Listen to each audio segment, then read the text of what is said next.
देखिए, हम लोग आए इसलिए कि एक व्यक्ति का नाम है कीर्ति सोमैया, जिसके पास कोई काम नहीं है। वो सिर्फ जो है ना नफरत फैलाने का एक दुकान खोल रखा है, और वो जो है उनके दबाव में आकर के पुलिस ने एक कोर्ट का ऑर्डर है उसको इम्प्लीमेंट पुलिस कर रही है। हालांकि वो ऑर्डर सिर्फ मस्जिदों के लिए नहीं है, वो ऑर्डर है नेताओं की मीटिंगों के लिए भी है, वो ऑर्डर जो है त्योहारों के लिए भी है, बहुत सारी चीजें हैं, लेकिन सब ले दे के मुसलमानों के साथ ही है। अभी हम लोगों ने बात किया आपसे, देखिए हम लोग इस तरह से हम लोग भोंगे उतारेंगे नहीं। उन्होंने कहा रुक जाओ, ये बकरीद हो जाती है, बकरीद हो जाएगी फिर एक बात करेंगे, हम सीएम साहब से फिर मिलेंगे। हम कोर्ट का दरवाजा भी खटखटा रहे हैं, लेकिन ये एक खुली नाइंसाफी हो रही है जो बिल्कुल किसी को बर्दाश्त नहीं है। नहीं देखिए, इनको कहना है कि हमको कोर्ट में देना है, कोर्ट का ऑर्डर है, हमको ऊपर से दबाव है।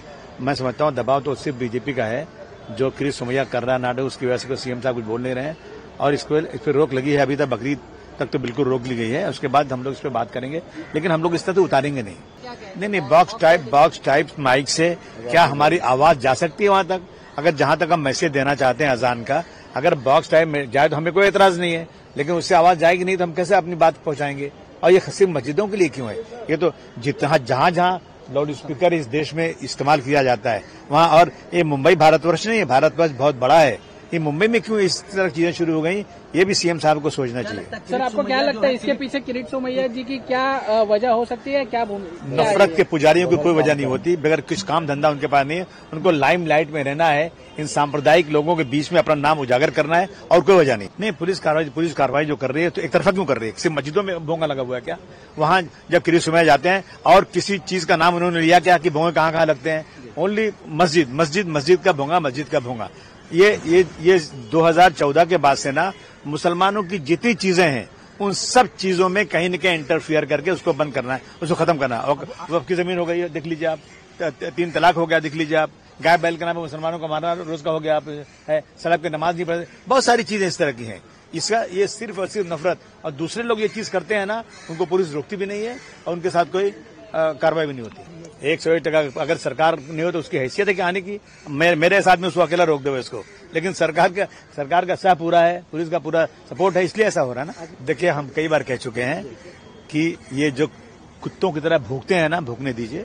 1400 साल से हमारी शरीयत में कुर्बानी करना है, पूरी दुनिया में कुर्बानी होती है।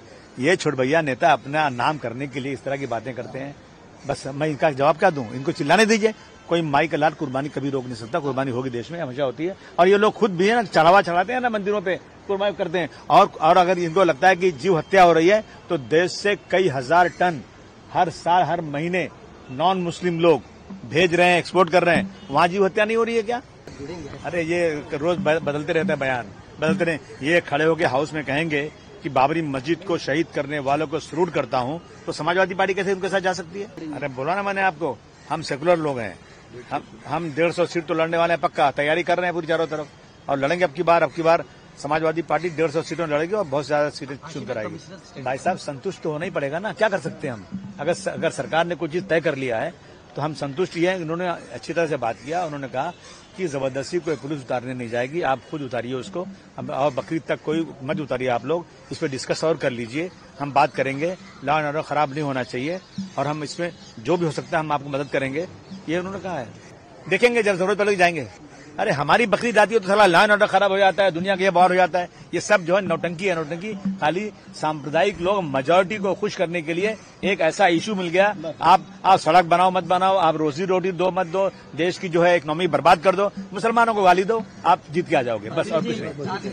ऐसा है कि अगर सोसाइटी एनओसी देती है तो म्युनिसिपॅलिटी को परमिशन देना जरूरी है, बकरे वहां काट सकते हैं। आपल्या परिसरातील बातम्या आमच्यापर्यंत पोहोचवण्यासाठी स्क्रीनवर दिलेल्या क्रमांकावर संपर्क साधू शकता। दूरध्वनी क्रमांक 8652414343।